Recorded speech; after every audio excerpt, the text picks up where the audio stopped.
The 21st Freedom Honor Flight will take off from La Crosse on May 12th. Area veterans get to travel to Washington, D.C. to see the memorials built in their honor. And tonight is the night they get the news that they've been selected to go. And News 8's Sarah Tamer is here with more on the special experience. Sarah?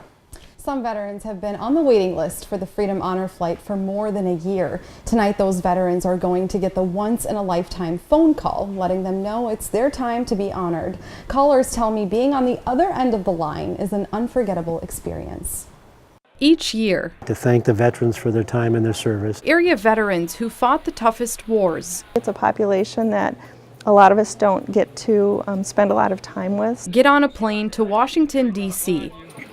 But before I get to where they're going, it's important to remember where they've been. From World War II to Korea and Vietnam, it's hard to imagine what it's like to have fought in these wars, which makes saying thank you, The red carpet comes out, and deservingly so, feel like an understatement. That's why the Freedom Honor Flight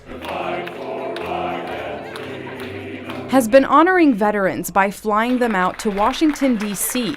to visit monuments built to recognize their service. And if you talk to any of the volunteer callers, Yes. they'll tell you, letting veterans know over the phone, Really emotional. that the wait for the trip is finally over is anything but ordinary. It takes a little bit to sink in, and usually they're just super excited and they call their family members over to the phone, or their wife over to the phone, or husband. The call to the veteran starts out at Quick Trip's training facility, and they receive the call at home, letting them know they've been selected to go. Kathy Provisky has been calling veterans with the good news for more than 10 years. She says the reactions are priceless. And while some get more emotional than others, it's the unfiltered personalities she enjoys the most. Some of them are really jokesters. You know, if you ask them if they need oxygen, you know, they say, well, I sure do, don't you, you know.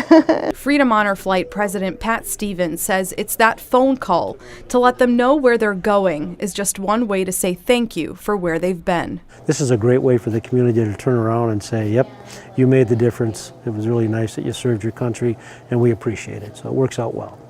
Veterans are being called now as we speak. There are 3 World War II veterans, 82 Korean War veterans, 466 Vietnam veterans, and 65 others on the waiting list. Veterans are selected in order of application, with World War II and Korean veterans having priority status. All right, thanks so much, Sarah. And the Freedom Honor Flight from our area has taken more than 2,000 veterans on the flight to date.